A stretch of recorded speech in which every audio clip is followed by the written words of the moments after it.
Big TV భక్తి సమాచారం WhatsApp ఛానల్లో జాయిన్ అవ్వండి. అన్ని విశేషాలు ఎప్పటికప్పుడు తెలుసుకోండి. నమస్కారం. ఆండాళ్ తిరువలిగలేశ్వరుడు తిరుప్పావై 5వ పాశ్రం. ఈ పాశ్రంలో ఆండాళ్ తల్లి భగవన్ నామ సంకీర్తన మహిమను చాలా అద్భుతంగా తెలియచేసింది. అంటే ఈ తిరుప్పావై వ్రతం శ్రీవ్రతం సాక్షాత్తు శ్రీ మహాలక్ష్మీదేవే వైకుంఠం నుంచి భూలోకమున విల్లీపుత్తూరులో గోదాదేవిగా అవతరించి తన చుట్టూ ఉన్న చెలికత్తలను గోపికలుగా భావించి కాత్యాయని వ్రతాన్ని ఆ కాలంలో ఎలా చేశారో అదే భావనతో ఈ కాలంలో తాను వ్రతాన్ని ఆచరించి భగవత్ సమాగమం కోరి ముందుకు సాగింది.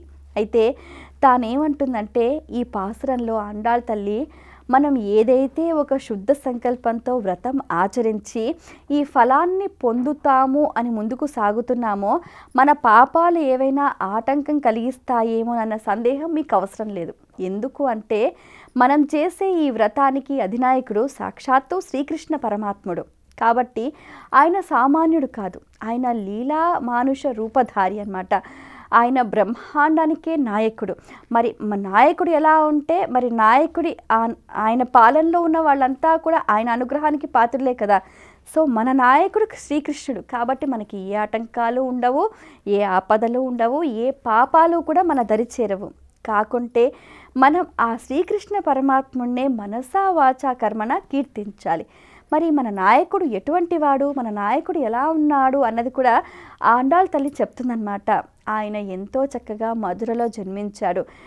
ఆ తరువాత యదుకుల తిలకుడై ఆయన నందగోప కులంలో ఆయన ఎంతో చక్కగా పెరిగాడు, పెద్దవాడయ్యాడు. తర్వాత ప్రతి ఒక్క గోపిక చోరుడుగా ఆ తర్వాత ఎన్నో లీలల్ని ప్రదర్శించాడు.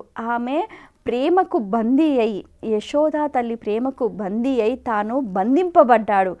అది ఎందుకు, అందులో కూడా ఒక అంతరార్థం ఉంది. శాపగ్రస్తులైన వారిని విముక్తి చేయటానికి ఒకటి, ఆ తర్వాత తల్లి భక్తికి బందీ అయిన కారణం మరొకటి. ఇలా చూసుకుంటే ఆ శ్రీకృష్ణుడి పరమాత్మని చర్యలు లీలలు ప్రతి ఒక్కటి కూడా మనకు ఎంతో సందేశాన్ని అందిస్తూ ఉంటాయన్నమాట.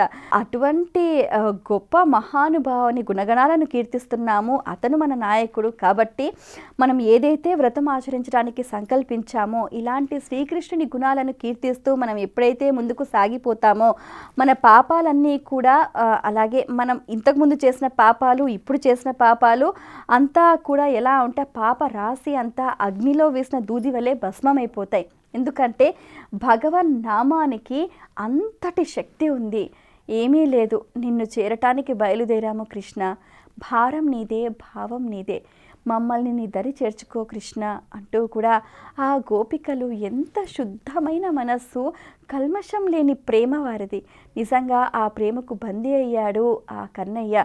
నిజంగా అందుకనే ఆ గోపికలంతా కూడా ఎవరైతే పాపం పొద్దున్నే ప్రాతకాలమే మేల్కొని ఒకరిని ఒకరు ఇంకొకరు మేల్కొల్పుతూ అంతా కూడా ఒక గుంపులాగా ఒక భగవన్నామ సంకీర్తన చేస్తూ వాళ్ళలా ముందుకు సాగిపోతూ ఎంతో చక్కగా ఒక వ్రతాన్ని పరిపూర్ణం చేసుకోవాలి, దీని ఫలితాలని పొందాలి.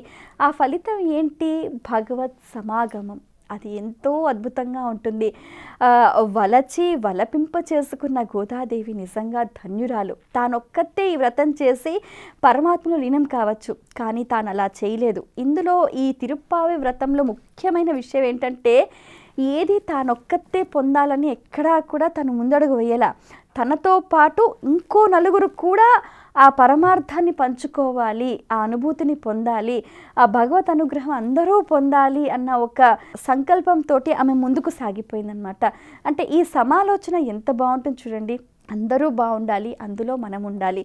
భగవనామ సంకీర్తన చేస్తే పాపరాశి అంతా అగ్నిలో వేసిన దూది వలె భస్మమైపోతుంది అంటూ కూడా ఈ 5వ పాశ్రంలో అద్భుతంగా పరమాత్మని లీలా వైభవ గుణాలను అద్భుతంగా పద్య రూపకంలో పరమాత్మనికి సమర్పించింది. అది ఇందలి అర్థం పరమార్థం. స్వస్తి. For more videos like this, subscribe Big TV channel.